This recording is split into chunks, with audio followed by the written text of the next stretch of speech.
নমস্কার বন্ধুরা, শিল্পী রান্নাঘরে তোমাদের সবাইকে স্বাগত। আজ আমি মা ঠাকুমাদের হাতের জাদু পটলের খোসা বাটা নিয়ে ভিডিওটা শুরু করছি। আমার তো পটলের থেকে পটলের খোসা বাটা খেতে বেশি ভালো লাগে, তাই পটলের খোসার সাথে 3-4টা পটল কুচিয়ে সেগুলোকে ভাপিয়ে তেলের মধ্যে নুন হলুদ দিয়ে ভালো করে ভেজে নিলাম। মা বলল এই বাটার মধ্যে বাদাম দিলে আরও বেশি ভালো লাগবে।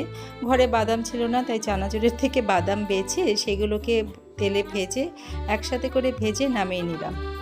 প্রথমেই আমি খালি কড়াইতে কালো জিরা, কাঁচা লঙ্কা, শুকনো লঙ্কা, রসুন একটু পোড়া পোড়া করে নেড়েচেড়ে রেখে দিয়েছিলাম। এবার সব একসাথে মিক্সিতে দিয়ে ভালো করে ঘুরু ঘুরু করে ঘুরিয়ে নিলাম। চান করে এসে এক থালা ভাত দিয়ে পটলের খোসা বাটা দিয়ে খাবো বলে বসে পড়লাম।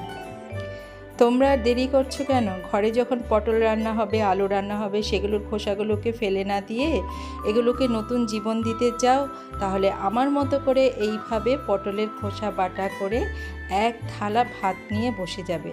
আর এইভাবে করে চটকে চটকে বাটাটা দিয়ে ভালো করে মেখে আয়েশ করে খাবে। আমার খাওয়া দেখে নিশ্চয়ই তোমাদের জিভে জল চলে এসছে। তোমরাও তাহলে বাড়িতে এইভাবে পটলের খোসা বাটা করে খেয়ে আমাকে জানাও কেমন লাগলো খেতে।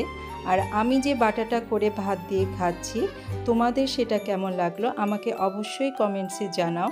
আর তোমরা কি কি বাটা বা কি কি খেতে ভালোবাসো, কি কি খেতে তোমরা চাও, সেই সব রেসিপি আমি অবশ্যই তোমাদের করে দেখাবো। আমাকে তার জন্য সাবস্ক্রাইব করে চ্যানেলটাকে আরও অনেক এগিয়ে নিয়ে যাওয়ার জন্য তোমরা আমার পাশে থাকো। সাথে লাইক শেয়ার করে দাও আর কমেন্টস করে জানাও কেমন লাগলো। টাটা।